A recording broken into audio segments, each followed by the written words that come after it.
Hola, ¿qué tal? Muy buenas noches. Gracias por acompañarnos en otra emisión de Debate 22. Hoy vamos a hablar de un tema muy particular, pero que pudiera parecer muy lejano a México. El golpe de Estado en Myanmar, la antigua Birmania, hoy llamada Myanmar. Para eso nos acompaña Marco Antonio Karam, director de Casa Tíbet. Tony, gracias por estar con nosotros. Un gusto, Kimberly, estar en tu programa de nueva vez. No, al contrario, el gusto es para mí. Y Juan Nieto, coordinador de proyectos sociales de Hormigas. Juan, ¿cómo estás? Buenas noches.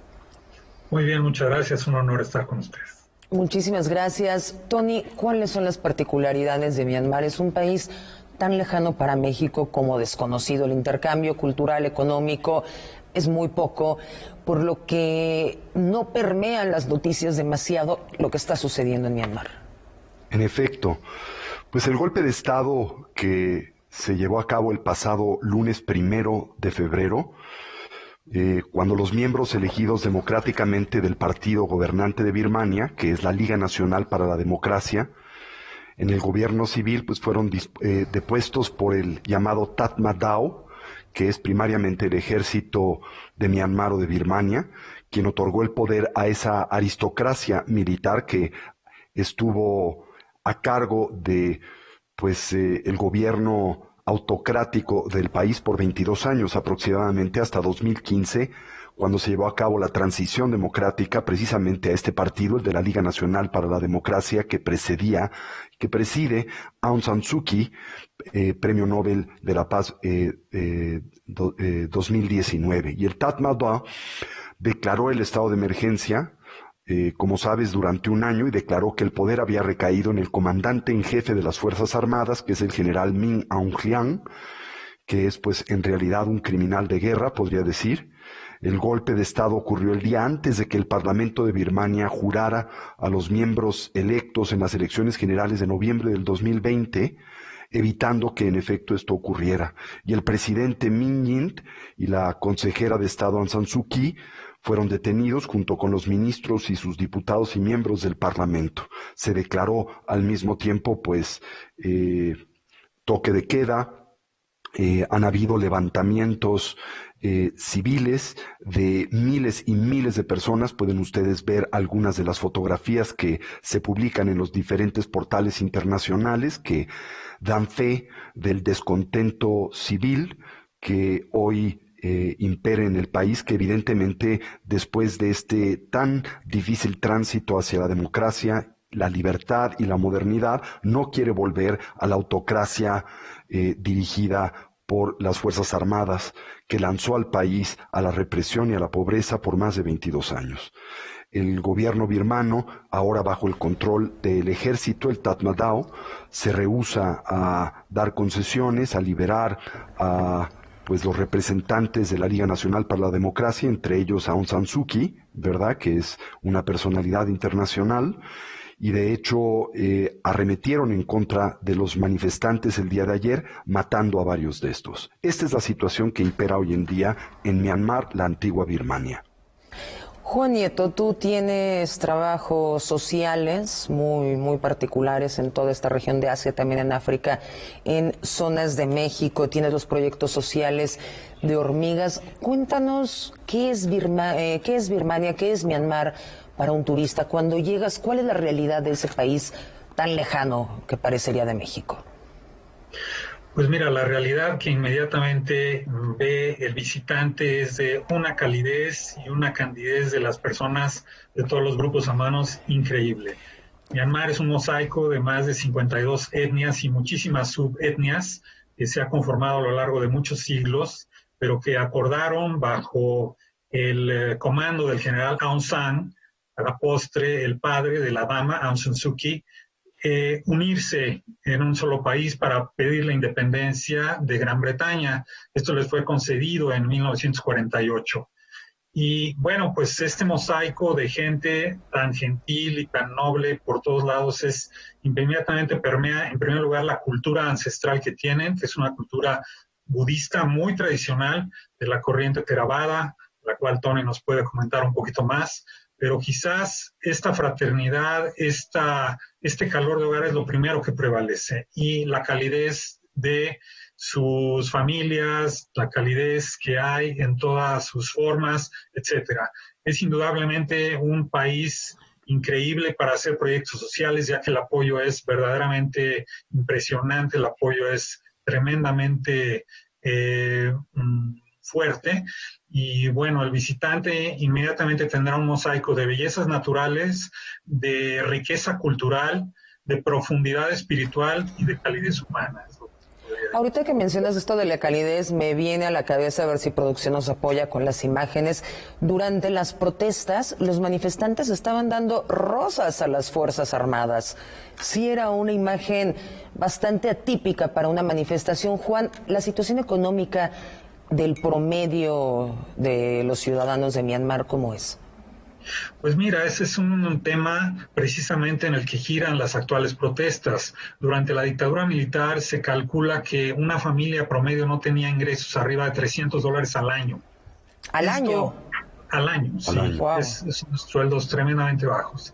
Justo con la presencia de la NLD a raíz de que ganó con más del 80% en las elecciones de 2015, pues empezó a subir este nivel, empezaron a tener más oportunidades, la economía empezó a diversificarse un poco, aunque siempre, digamos que los grandes conglomerados pertenecían a la gente vinculada con el ejército. La verdad es que la economía sí empezó a gotear hacia los distintos círculos.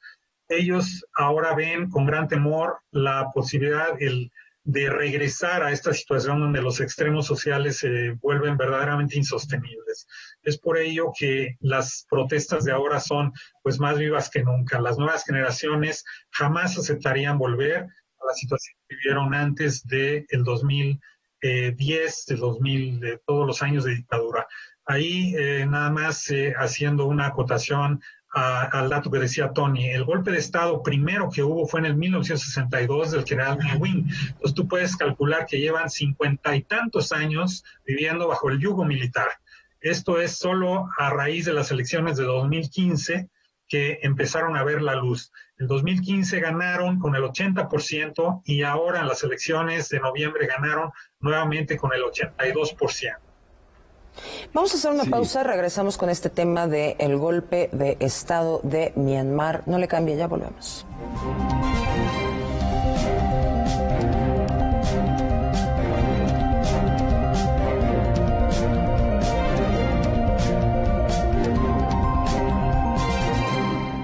No es para quedar bien con el electorado. No es por aparentar que se cumple la ley. No es para cumplir con lo políticamente correcto. La participación de las mujeres en la política debe ser paritaria y ejercerse en condiciones de igualdad en todos los niveles de gobierno. El INE promueve nuestra participación y garantiza nuestros derechos políticos y electorales. Para que la democracia sea plena, contamos todas, contamos todos. INE. Ya inició el proceso electoral 2020-2021. Y en el Tribunal Electoral de la Ciudad de México, protegemos tus derechos político-electorales respetando todas las medidas de seguridad sanitaria. Con el fin de brindarte la atención que mereces de forma segura, habilitamos la modalidad a distancia. Llama al 55 53 40 4600. En caso de que nos visites, te invitaremos a seguir los protocolos de salud. Tribunal Electoral de la Ciudad de México, garantizando justicia en tu elección. Ya es tiempo, todos somos mexicanos. Vamos a dejar de atacarnos. Que los de arriba y los de abajo, que los de izquierda, que los de derecha, ya basta. Todos necesitamos a los empresarios. Y a los obreros, a los comerciantes, necesitamos a los trabajadores, necesitamos a los taxistas. Y a camioneros, a los maestros, a las amas de casa. Te necesitamos a ti. Basta de pelear y estar desunidos. Somos Elige. Acércate a www.partidoelige.org.mx. Mensaje dirigido a simpatizantes y afiliados del partido.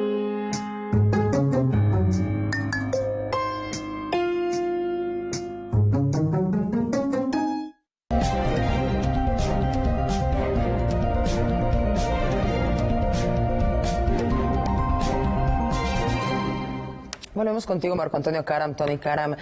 Podemos ver en todos los titulares de la prensa en México cómo el tema de Myanmar es muy menor. Lo que nos interesa generalmente, hablando del exterior, es el tema COVID, que permea en todo, y el tema Estados Unidos.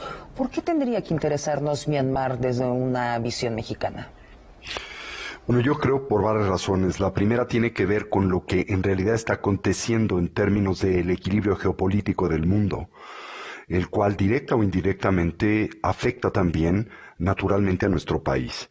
Hoy se da un fenómeno muy similar al que aconteció en el siglo XIX en el mundo y particularmente en el Asia, a través de lo que se describió como el juego de la gran contienda entre las grandes superpotencias de la época, como eran Rusia y Gran Bretaña, y pues la lucha de tratar de garantizar e introducir hegemonía en el Asia, en países como China, precisamente también Birmania en aquel entonces, y todo el Asia Central en términos generales. Hoy se reanima también esta especie de guerra fría, pero ahora primariamente capitaneada por la resurgente China, que como superpotencia, tú bien sabes, cada día se manifiesta con mayor vigor y con mayor influencia económica y militar a nivel internacional. China tiene grandes intereses en el Asia Central, y utiliza a países como son, por ejemplo, Myanmar, para poder extender la influencia que hoy ejerce sobre su entorno en términos generales.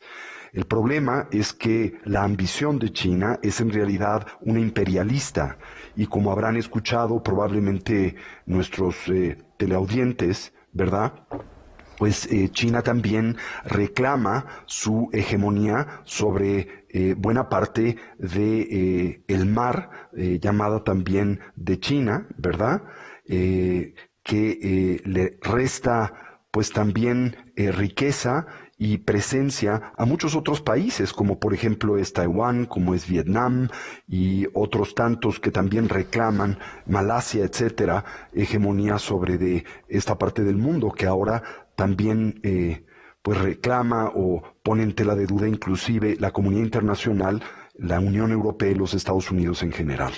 Birmania es un país que, a pesar de tener una población muy modesta en términos económicamente, en consecuencia, como comentaba Juan Nieto, de la transición democrática que ha experimentado de 2015 hasta la fecha y que ha elevado el nivel de vida del pueblo birmano, sin embargo, como país, es uno dotado de extraordinarios recursos naturales. Agua, que viene precisamente de las alturas de la meseta tibetana, joyas preciosas, que tienen pues algunos de sus más importantes depósitos en el mundo.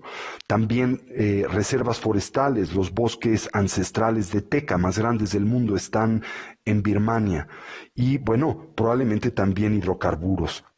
Todo esto hace de Birmania, además de la extensión de su territorio, un elemento muy apetitoso para China, que a través de su presencia y control precisamente del Tatmadaw, del ejército birmano, sobre el cual ejerce una influencia muy importante, lo que busca es consolidar su hegemonía en el mundo, lo que también a nosotros nos afectará directa o indirectamente. Ahora, ten en cuenta que entre el 2011 y el 2015 comenzó precisamente esta transición democrática tentativa en Birmania, en Myanmar, y se llevaron a cabo elecciones en 2015 que dieron como resultado una victoria para el Partido de la Liga Nacional para la Democracia que preside la dama Aung San Suu Kyi. Y sin embargo, los militares retuvieron un poder sustancial, incluido el derecho a nombrar a una cuarta parte de los miembros del Parlamento.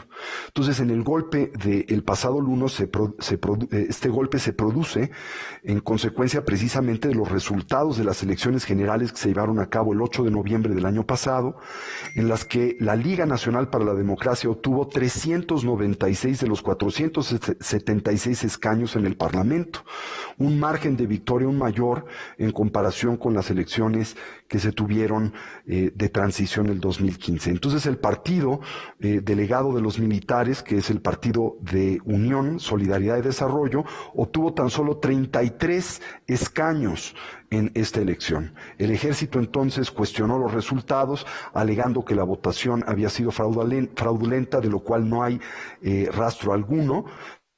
Como también así lo señalan los observadores internacionales que estuvieron presentes en las elecciones, y el intento de golpe se había rumorado durante varios días, lo que provocó pues las declaraciones de preocupación por parte de Francia, Estados Unidos y Austria, y desgraciadamente pues el ejército tomó el poder de nueva vez ahora el pasado lunes, el lunes 1 de febrero. Así es. Juan Nieto, ¿qué otros países de la región están en estas condiciones como Myanmar? Pues mira, es un mosaico de muy diversas realidades, pero yo te puedo decir que países que sientan el yugo de la República Popular China de distintas maneras, pues está Nepal, por ejemplo, es un país tremendamente dividido ahora porque están en el sándwich entre India y la República Popular China, con intereses de ambos lados, pero en medio de este feroz expansionismo de la República Popular China. Pues están en la misma esfera todo el sudeste asiático, todo lo que es Laos, Vietnam, Camboya, cada uno resistiendo las presiones en distintas formas. Ya mencionaba Tony el agua, por ejemplo, se dice que las siguientes guerras serán por el agua. Hay un río, por ejemplo, el río Mekong, que es el río que surca por toda esta región a través de Vietnam, Laos, Camboya, que pues nace en las estepas del Tíbet. Este río ya tiene infinidad de represas, diversificación de cauces, etcétera, de manera que a estos países ya les llega el agua reducida, el flujo de agua de una forma bastante reducida para su normal flujo de vida. En fin, te podría yo decir que todos los países, directa o indirectamente, están sufriendo de este expansionismo salvaje de la República Popular China. Sí, sabremos en México la importancia, ¿no?, de ser frontera con un imperio. Exactamente, sí, es tremendo. Digo, te podría hacer una lista indefinida de todos los problemas que tiene Myanmar. Myanmar es como ya mencionaba Tony, tiene un valor estratégico para China, pues es su salida al Océano Índico. En esta época donde la beligerancia aumenta y donde pues las estrategias militares van décadas adelante en planeación. Entonces, todos los oleoductos, todas las carreteras, todas las vías férreas, todo aquello que China está haciendo de infraestructura en el país de Myanmar, pues no llevan más que una finalidad de ganar hegemonía, sobre todo hacia el Océano Índico. Vamos a hacer otra pausa, pero ahorita regresamos, no le cambie.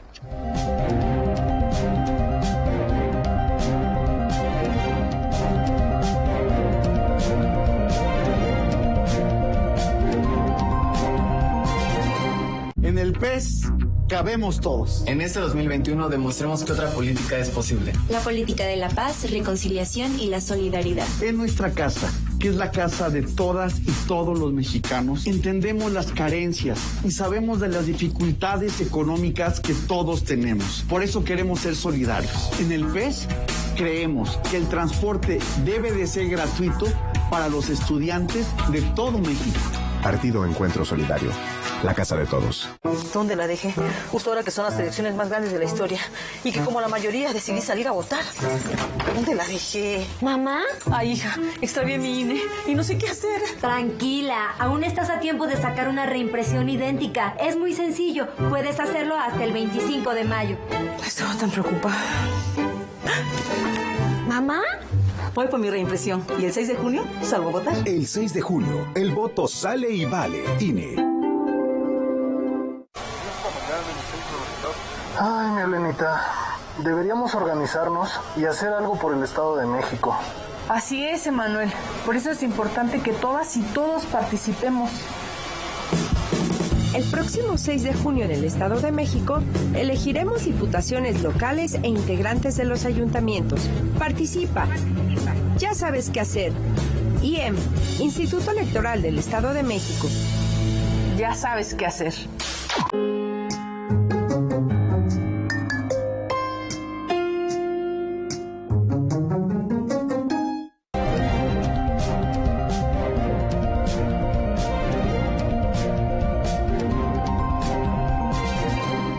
Estamos de vuelta en Debate 22. Marco Antonio Karam, Tony Karam. Justamente de ahí viene el interés de Joe Biden en este tema de Myanmar.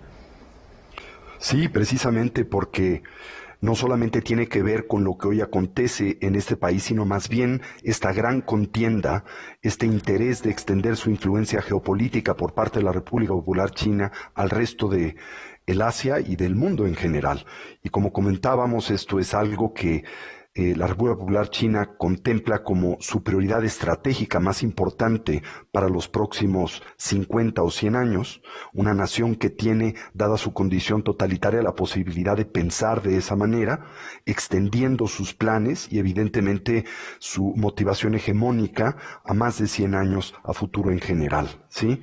Yo pienso, estoy del todo convencido, que China es uno de los agentes que propiciarán un gran desequilibrio precisamente en el entorno internacional en el siglo XXI y que quizá inclusive pueda operar como un detonador de una gran conflagración mundial a futuro. La historia cíclica de los imperios y su expansionismo, ¿no? Así es, en efecto.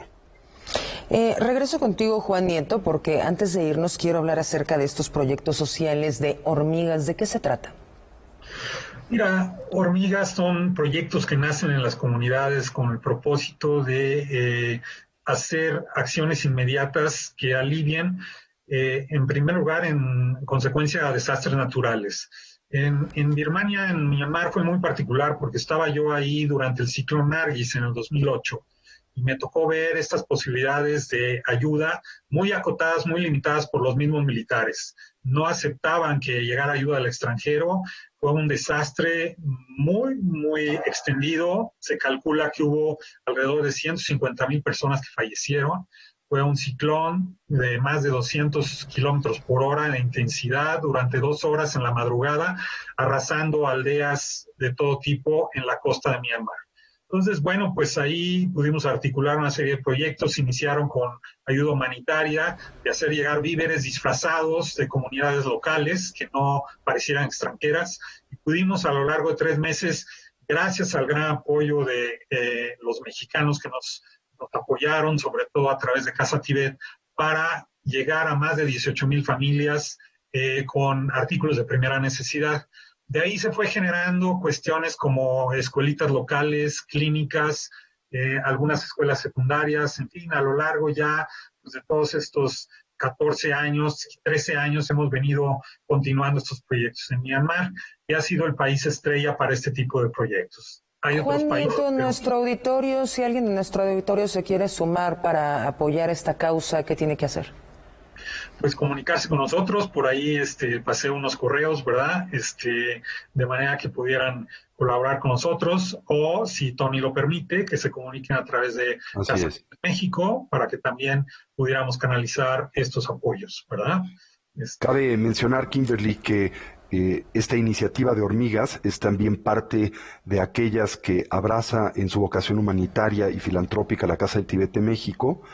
Y bueno, dirigida por Juan Nieto, tiene proyectos muy significativos en India, en Nepal, en Birmania, como él bien comenta, y también en México, en donde lleva a cabo una variedad de iniciativas de apoyo comunitario, primariamente vinculadas, por ejemplo, a la reconstrucción de vivienda que hizo en sociedad con la Casa del Tibet en consecuencia de el terremoto del 2018 y en donde reconstruimos más de 50 viviendas en un poblado cercano a la Ciudad de México y también diferentes iniciativas educativas y de recreación para niños y jóvenes en el Estado de México.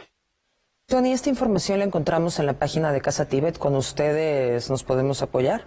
Sí, por favor, si son tan amables. Antes de irnos, te quiero preguntar, Tony, el panorama del COVID-19 en el sudeste asiático. Por ejemplo, en Myanmar, no escuchamos muchas noticias del COVID en el sudeste asiático.